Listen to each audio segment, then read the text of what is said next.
Diet phase 2, day 45. Mood is positive. I'm sleeping a lot more at the moment because I have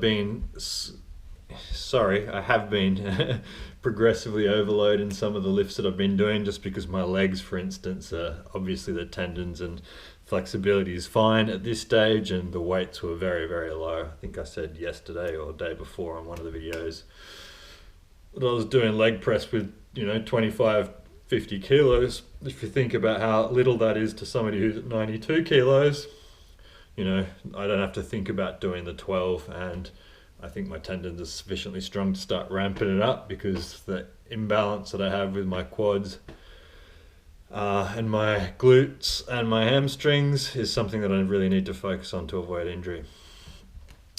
Weight still 92, 53 resting heart rate, which was pretty cool. Starting to come down a lot, which is nice, but that fluctuation is kind of weird. But I don't know. Like I said, the last 2-3 days consistently been doing 30 minutes on the treadmill, relatively hard, or at least sort of 150 BPM. So that's cool. Seeing a little bit of a difference there. 6.9 to 7.2 urine pH, 3.33 to 6.98 ms urine EC, standard blood pressure still. Blood pressure and heart rate. Maybe I'll work on those in a cut-in cycle after I've done this bulk, because the plan is, I'll give it away. The phase 2 is strengthening up your tendons, getting everything ready to do bigger lifts, and then starting progressive overload training for phase 3 and start ramping up the weights, reducing the amount of repetitions. So going from 12, which is great for tendon strength, but also down to 5 or 6 reps, which is also good for tendon development and strength, which is already what I'm doing with my arms to deal with my elbow. Is quite heavy weights, 3 up, 0 pause at the bottom, and 3 back down, and that really just is time under tension on your tendons, which is also good for keeping them strong. Nonetheless, I will be doing more sets and lower reps. So I used to do 7 sets, but I think I might back that down to 4 or 5 to begin with, because I don't want to get injured. And then people always criticize me doing 7 sets.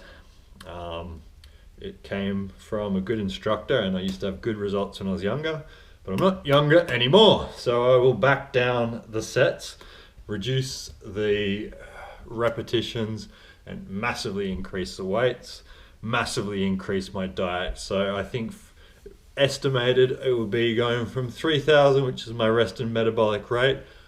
Probably, because look, it's just for a while. So if I was doing this forever, it would obviously take a toll on your renal system and kill you.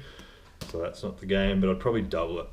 Maybe try and aim for 6,000 initially, to really get all the nutrients I need and lots more carbohydrates to boost my lifts and recovery, and up my protein obviously as well, because my body weight will be going up, so I'll have to compensate from currently 150 grams probably to 200 grams or something of protein per day.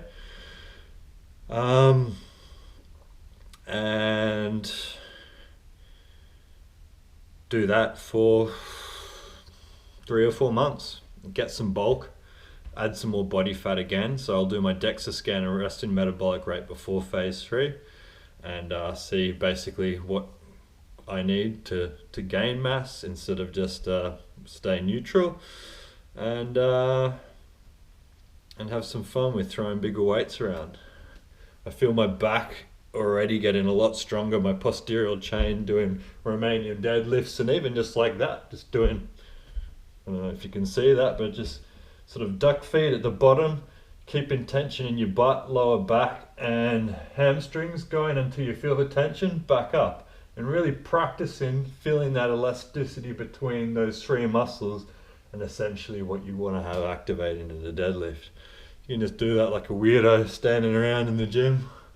I don't give a crap what people think of me at the gym. I'm the biggest weirdo, as people here know anyway. Anybody that's watching this already as a friend knows I'm a nutcase. People look at me at the gym and think, what's that idiot doing? But in the end, they're the idiots that are killing themselves doing CrossFit. Anyway, diet's going well. Standard. Kangaroo is what I had. Sauerkraut and kangaroo is what I had in addition to what I normally eat. It was tasty. Again, don't forget, 2 and 3 minutes each side on the barbecue, high temperature, or in a skillet, especially if you've got one of those steak grilling skillets. Maybe chuck a little bit of butter in there as well, or coconut oil, because they don't get effed up from heat. And then chuck it in the oven, 7 to 10 minutes on 230 to 250 centigrade / Celsius. It's the best red meat, hands down.